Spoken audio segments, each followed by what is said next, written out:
Jim Lovell is one of only 3 men who's been to the moon not once, but twice, and that's not all that's fascinating about his career. In my opinion, he is one of the most interesting Apollo-era astronauts, and while I'm traveling right now and cannot make a regular video, I do have access to a ton of B-roll from his flights, so I thought we would go over a few mission highlights to mark his passing. So Jim Lovell's story starts with the Mercury selection process, which he, of course, did not make it through. He was not selected as one of the original Mercury astronauts because his liver had an excess of bilirubin. Bilirubin is a yellowish substance found in bile that is produced by the breakdown of red blood cells. It has nothing whatsoever to do with spaceflight, which is why he was then selected as part of the new 9 in the second group of astronauts. His first flight was as the pilot of Gemini 7, which is a really fascinating mission. Gemini 6 had had a launch abort, so NASA made the decision to launch Gemini 6A at the same time as Gemini 7, which meant that this was the first time 2 spacecraft actually flew independently at the same time on a mission. His flight, however, was the duration of the 2 missions, and he and Frank Borman were up for 2 weeks, and he did say that it was a little bit on the grueling side. His second spaceflight was Gemini 12. He was the commander this time around with Buzz Aldrin as his pilot, and this is a really interesting mission because it was, of course, the last of the Gemini missions.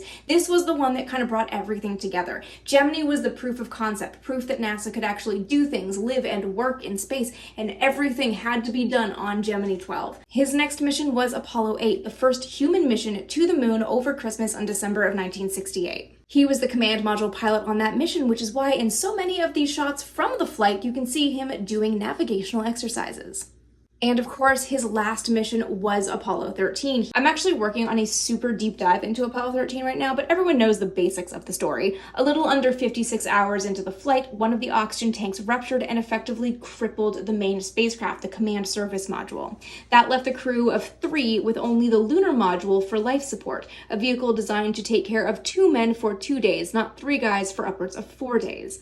These 4 missions are 4 of the most interesting and also historically important missions when we're talking about the history of spaceflight and also looking at the space race, which is why I think it's fair to say that Jim Lovell has one of the most incredible careers of any astronaut.